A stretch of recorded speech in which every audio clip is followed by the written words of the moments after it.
A strange ice continent at the end of the earth. Its hostility forbids all but the hardiest forms of life.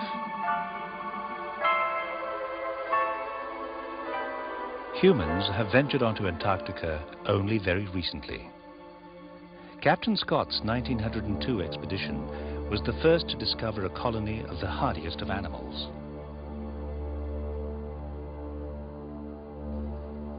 On his 1910 expedition, his scientist Edward Wilson set out to discover how these animals bred and even hoped to show a missing link between reptiles and birds. We are inclined to search among the emperors as being among the most primitive of penguins, if not the most primitive of birds. This film tells two stories. How three pioneers endured staggering hardships on a journey to seek the emperor penguin's breeding secrets, and how 80 years later, for the first time since Wilson and his companions, a camera crew plans to venture out into the same frozen hell of the world's worst winter to tell the story of these truly remarkable birds.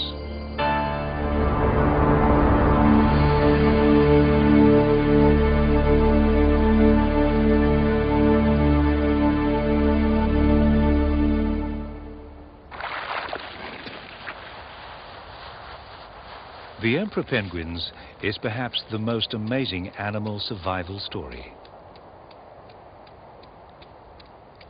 They live in the world's coldest sea, the great southern ocean which encircles Antarctica.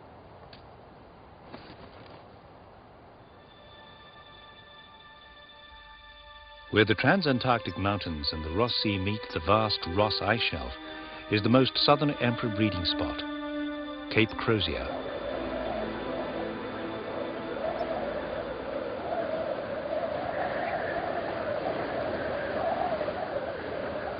Crozier is a wind-blasted place. Blizzards rage down from the polar plateau at up to 200 kilometers an hour. This is an ice-scoured place, where the moving Ross Ice Shelf meets immovable Cape Crozier. The result is an unearthly chaos.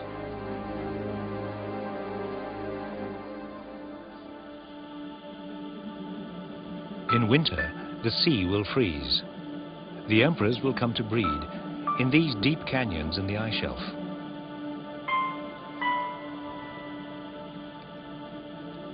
Along the 1,000-kilometer front of the Ross Ice Shelf, the ice flows in an orderly way.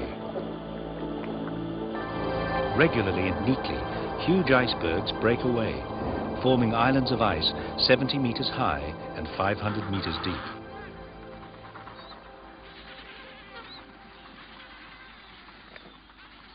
During the brief summer, Cape Crozier is a wildlife hotspot. Seabirds feed in the rich ocean, crowding onto ice-free land to breed. The summer penguins are Adelies, small and tough. It's now late January. The Adelie chicks are nearly full-grown and always demanding.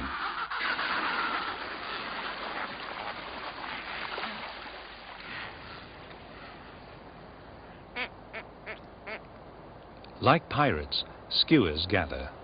They're fishing birds, but will prey on the eggs and chicks of penguins to feed their own young.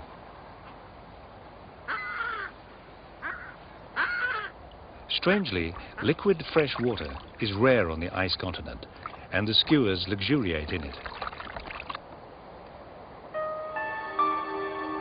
Crozier supports a few very hardy plants. Freshwater algae in full summer bloom, and leathery lichen.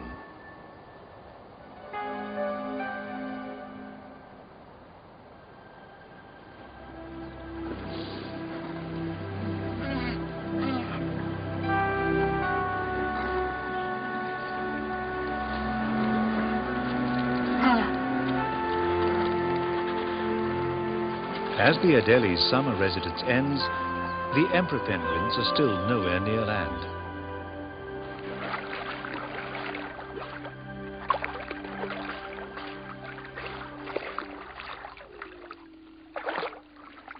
They're far out in the moving pack ice, spending summer's end fattening themselves on fish, squid and krill.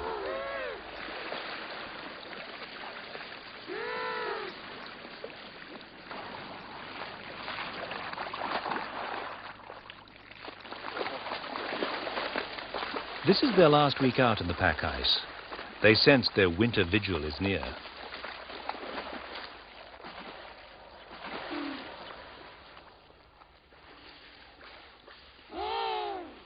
As autumn bites and their feeding grounds are barred by ice, they will start one of the most remarkable fasts of any animal.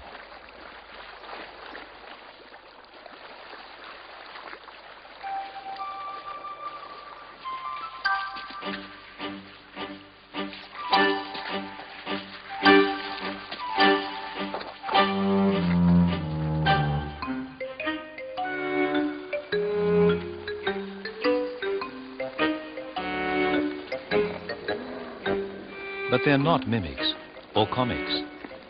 Their round bodies, small feet, flippers and heads are all heat-saving adaptations.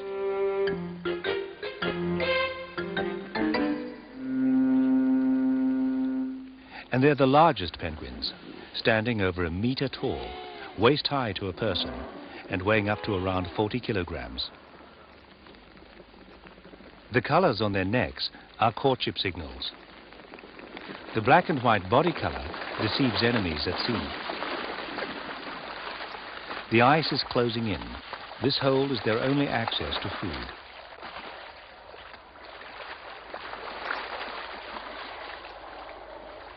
But it's enough.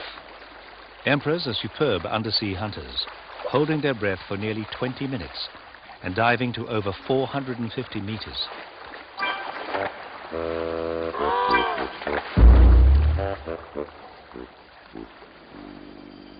March. The open sea is smoking as the temperature drops below minus 30 degrees. The deep freeze is underway.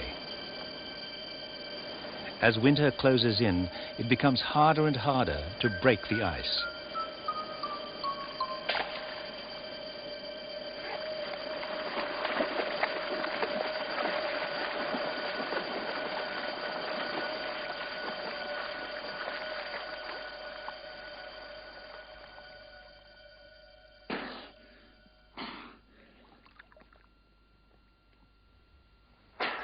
A crab-eater seal suddenly hijacks their last dive hole.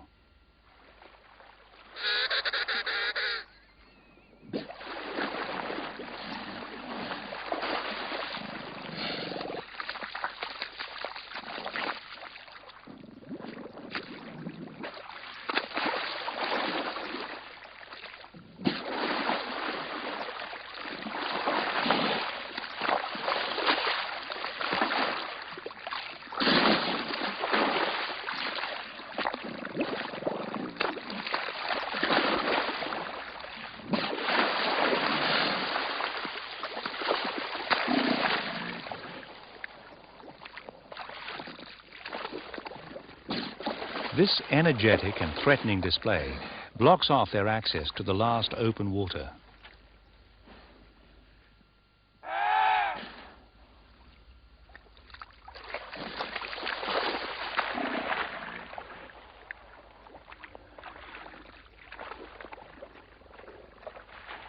So, with their biological clocks counting down to mating, the emperor penguins finally start their long trek, hundreds of kilometers into the frozen wasteland.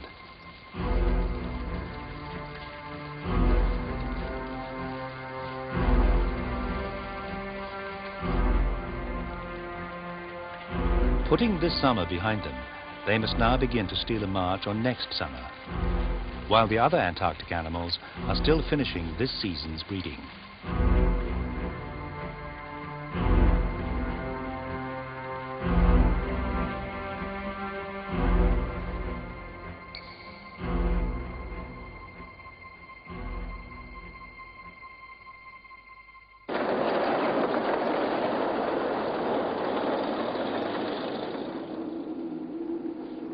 The New Zealand camera crew and its support team set out on the first of their monthly trips from base to Cape Crozier. K291. Yeah, this is Scott Base. Go ahead, Max. Yeah, afternoon, Roy. We're just about 10 km. On each trip, they'll stay on track, using satellite navigation